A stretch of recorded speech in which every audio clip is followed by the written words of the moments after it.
VOA This Morning.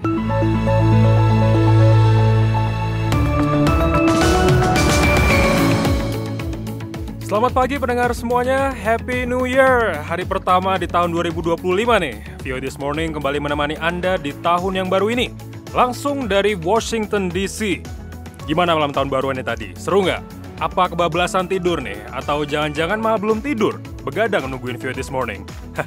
Kalau di Amerika sekarang masih hari Selasa, tapi beberapa jam lagi giliran kami nih yang merayakan tahun baru. Again, Happy New Year from VOA Indonesia untuk Anda. Pendengar, langsung aja kita mulai VOA This Morning edisi Rabu 1 Januari 2025 bersama saya Tarsir Ziman. Produser Bani Rahayu dan teknisi James Cook akan menyajikan berita hangat dan informasi terkini dari seluruh dunia. Di antaranya, tidak hanya pesta meriah, suasana muram juga menyelimuti kedatangan tahun baru 2025 di beberapa wilayah dunia. My hope for 2025. Harapan saya untuk 2025 adalah kita akan benar-benar memiliki perdamaian. Presiden Prabowo menegaskan kenaikan tarif PPN dari 11 menjadi 12% hanya untuk barang mewah dan jasa premium.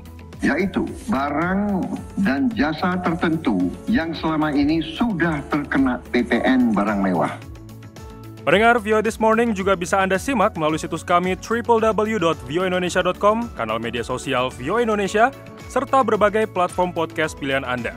Sekarang kita simak berita dunia terbaru pagi ini bersama Karlina Amkas. Selamat pagi, Kantor Hak Asasi Manusia PBB mengatakan serangan Israel di dan sekitar rumah sakit telah mendorong sistem kesehatan Gaza ke ambang kehancuran total. Kantor tersebut juga mengatakan bahwa serangan-serangan tersebut mungkin telah melanggar hukum internasional. Pasukan Israel telah mengepung dan menyerbu sedikitnya 10 rumah sakit di seluruh Gaza sejak dimulainya perang, beberapa di antaranya beberapa kali. Israel menuduh militan Hamas menggunakan fasilitas kesehatan untuk tujuan militer, tetapi hanya memberikan sedikit bukti.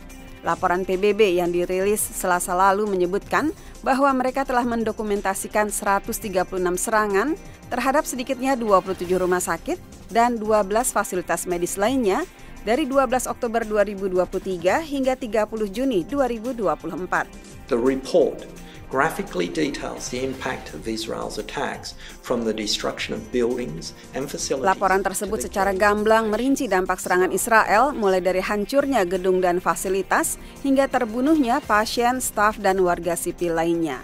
Ini menimbulkan kekhawatiran serius akan kepatuhan Israel terhadap hukum internasional, kata Jeremy Lawrence, juru bicara kantor Komisaris Tinggi PBB untuk Hak Asasi Manusia. Israel telah lama menolak tuduhan dari badan-badan PBB yang menurutnya bias terhadapnya. Panama Selasa merayakan ulang tahun ke-35 pengalihan terusan antar samudra tersebut dari Amerika dengan acara yang syarat patriotisme. En nuestras manos se va a quedar para siempre. Terusan ini akan tetap di tangan kita selamanya, ujar Presiden Panama Jose Raul Mulino dalam pidato upacara perayaan. Mulino dengan tegas menolak usul Donald Trump pada Minggu bahwa pemerintahan baru Amerika bisa mencoba untuk mendapatkan kembali kendali atas terusan tersebut. Trump mengatakan dalam rapat umum bahwa Amerika dengan bodohnya menyerahkan terusan itu kepada sekutunya di Amerika Tengah. Ia menyatakan bahwa pengirim barang dikenakan biaya yang konyol untuk melewati jalur transportasi penting yang menghubungkan Samudra Atlantik dan Pasifik.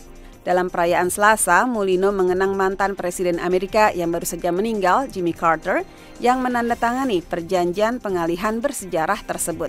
Pada 31 Desember 1999, warga Panama turun ke jalan-jalan untuk berpartisipasi dalam aksi yang menandai dikembalikannya jalur perairan antar samudra itu ke tangan Panama setelah dikelola Amerika selama 85 tahun. Amerika membangun terusan Panama pada awal 1900-an karena mencari cara untuk memfasilitasi transit kapal komersial dan militer di antara pantai-pantainya.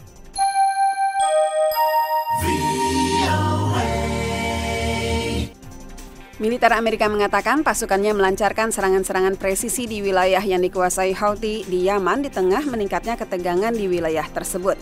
Pernyataan Komando Pusat Amerika, CENTCOM, Selasa mengatakan serangan menghantam ibu kota Yaman, Sana'a, dan lokasi pesisir lain yang dikuasai Houthi. Serangan-serangan itu dilakukan kapal-kapal Angkatan Laut Amerika pada 30 dan 31 Desember dan menarget fasilitas komando dan kendali Houthi beserta lokasi yang memproduksi dan menyimpan senjata, termasuk rudal dan drone. Fasilitas yang menjadi sasaran serangan digunakan dalam operasi Houthi sebelumnya. Seorang juru bicara Houthi menyebut serangan itu pelanggaran terang-terangan terhadap kedaulatan negara mereka dan dukungan terang-terangan bagi Israel.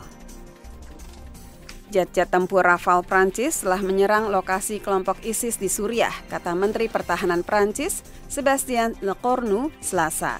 Video hitam putih yang diambil dari udara dan diunggah di akun X Menteri tersebut menunjukkan sebuah rudal menghantam kamp berpagar dengan 2 bangunan kecil dan 2 menara. Kemudian tampak ledakan besar yang menyebarkan puing-puing di lanskap yang tampak tandus dan menimbulkan kepulan asap tebal. Militer Prancis mengonfirmasi kepada kantor berita Associated Press bahwa gambar-gambar tersebut menunjukkan serangan yang menurut Lecornu dilakukan pasukan Prancis pada Minggu. Dalam wawancara terpisah dengan media Prancis, BFM TV, Lecornu mengatakan satu lokasi ISIS diserang jet tempur Rafale Prancis. Dia mengatakan bahwa serangan itu diperintahkan oleh Presiden Prancis Emmanuel Macron, tetapi ia tidak mengatakan apakah serangan itu menarget pemimpin ISIS tertentu. Pendengar, demikian Berita Dunia VOA Washington. Saya Karina Amkas.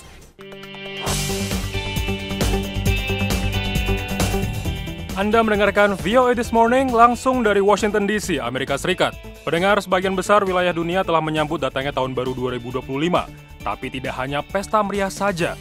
Suasana muram juga menyelimuti sejumlah negara yang dilanda krisis dan peperangan. Harapan dan doa untuk situasi yang lebih baik pun mengiringi tahun yang baru. Utami Husin melaporkan selengkapnya.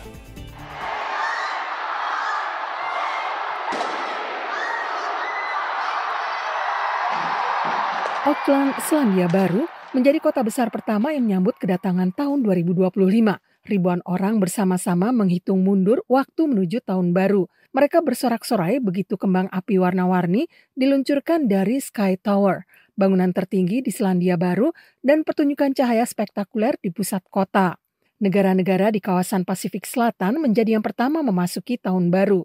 Tengah malam di Selandia Baru dimulai 18 jam sebelum acara Ball Drop di Times Square di New York. Kota-kota lain di seluruh dunia juga bersiap dengan perayaan yang menyoroti budaya dan tradisi lokal setelah 1 tahun yang dipenuhi dengan instabilitas politik dan konflik.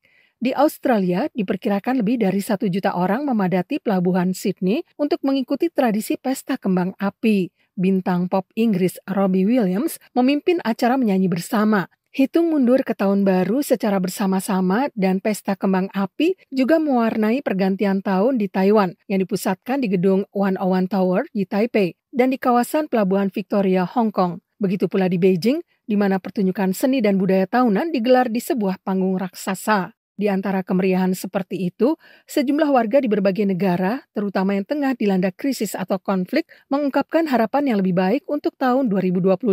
Di Israel, di mana selama 2 tahun terakhir ini warga menyaksikan perang dengan Hamas dan Hizbullah, warga menyatakan harapan akan dunia yang lebih damai pada tahun 2025. Deborah Jacobi, warga Yerusalem, mengatakan, My hope for 2025 harapan saya untuk 2025 adalah kita akan benar-benar memiliki perdamaian. Sementara itu, warga Suriah dengan bebas menyatakan harapan mereka tanpa takut disensor setelah tergulingnya Presiden Bashar al-Assad. Abdul Rahman Al-Habib di Damaskus mengatakan, kami berharap pada tahun baru keadaan kami lebih baik, perdamaian dan keamanan akan bertahan. Tahun baru adalah hari libur utama Rusia. Tetapi tahun ini, pesta kembang api lagi-lagi tidak diselenggarakan di Moskow. Aisyah, seorang warga Moskow, mengatakan, pertama-tama, saya mendoakan kebahagiaan bagi semua yang hidup di bumi, dan Anda tahu, cahaya jiwa, kebaikan jiwa, keharmonisan. Tahun baru tiba di zona-zona waktu yang berbeda, dengan kawasan Samoa Amerika, termasuk di antara yang terakhir menyambut tahun 2025, 24 jam setelah Selandia Baru. Selamat tahun baru 2025, Utami Husin, VOA Washington. Dari Korea Selatan, pendengar, tim penyelidik dari Dewan Keselamatan Transportasi Nasional atau NTSB dan produsen pesawat Boeing mulai melakukan penyelidikan seputar kecelakaan pesawat Jeju Air yang menewaskan 179 orang akhir pekan lalu. Eva Mazrieva melaporkan selengkapnya. Pendengar, tim penyelidik pada hari Selasa terlihat memulai penyelidikan di lokasi kecelakaan dan kebakaran pesawat Jeju Air yang menewaskan 179 dari 181 orang di dalamnya di Bandara Internasional Muan di Korea Selatan. Menurut kantor berita Korea Selatan Yonhap, 1 orang pakar dari Administrasi Penerbangan Federal Amerika FAA, 3 dari Dewan Keselamatan Transportasi Nasional NTSB, dan 4 orang dari Boeing terlihat di lokasi kecelakaan itu. Kepala Kebijakan Penerbangan di Kementerian Transportasi Korea Selatan, Ju Jong-wan, menjelaskan hal tersebut. Mulai Selasa ini, 11 orang dari Badan Penyelidik Kecelakaan Penerbangan dan Kereta Api, 8 dari Amerika, akan memulai penyelidikan terhadap kecelakaan itu. Tim dari Amerika terdiri dari seorang pakar di Administrasi Penerbangan Federal Amerika Serikat, 3 pakar dari Dewan Keselamatan Transportasi Nasional, dan 4 lainnya perwakilan dari Boeing. Demi penyelidikan itu, pihak berwenang menutup landasan pacu Bandara Internasional Muan hingga tanggal 7 Januari nanti. Sebelumnya, Kementerian Transportasi itu mengatakan akan menyelidiki apakah localizer atau pagar beton yang menampung 1 set antena yang dirancang untuk memandu pesawat dengan aman selama pendaratan yang terdapat di Bandara Muan seharusnya dibuat dengan bahan yang lebih ringan yang lebih mudah patah jika terjadi benturan. Sejumlah pakar penerbangan mengkritisi keberadaan localizer itu, termasuk John Cox, CEO Safety Operating System. What the tragedy in Korea and the video and the evidence that we've seen. Video dan bukti yang kami lihat dalam tragedi di Korea Selatan sangat tidak biasa dan sangat tragis. Yang paling mengejutkan bagi saya adalah keberadaan pagar beton di ujung landasan pacu. Para penumpang pesawat Jeju Air itu bisa saja lolos dari maut jika mereka tidak menabrak pagar beton itu. Mengapa pagar beton itu bisa ditempatkan di sana? John Cox berharap dengan ditemukannya rekaman data penerbangan akan segera ada titik terang tentang apa penyebab kecelakaan. Rekaman data penerbangan yang salah satu di antaranya nyaris hancur itu telah dikirim ke Washington DC untuk dikaji. CEO Jeju Air Kim Abe mengatakan sebagai bagian dari upaya untuk meningkatkan keselamatan penerbangan, perusahaannya akan menambah lebih banyak petugas pemeliharaan pesawat dan mengurangi operasi penerbangan 10 hingga 15% hingga Maret nanti. Ia mengawali konferensi pers pada hari Selasa dengan kembali minta maaf kepada korban dan keluarga mereka dan menggarisbawahi kesiapan Jeju Air untuk melakukan apapun guna memastikan keselamatan dan mendapatkan kembali kepercayaan publik. 승객 불편을 최소화할 수 있는 Dalam perkembangan lainnya, Kementerian Transportasi Korea Selatan juga mengatakan akan melakukan inspeksi keselamatan terhadap 101 pesawat jet Boeing 737-800 yang dioperasikan oleh maskapai penerbangan di negara itu. Juga mengkaji lebih seksama standar keselamatan di Jeju Air yang mengoperasikan 39 pesawat Boeing. The Voice of America, VOA. Kita beralih ke Indonesia, pendengar. Presiden Prabowo Subianto menegaskan kenaikan tarif pajak pertambahan nilai atau PPN dari 11% menjadi 12% hanya untuk barang mewah dan jasa premium. Apa saja yang termasuk dalam kenaikan yang mulai berlaku hari ini? Selengkapnya disampaikan reporter VOA Gita Intan dari Jakarta.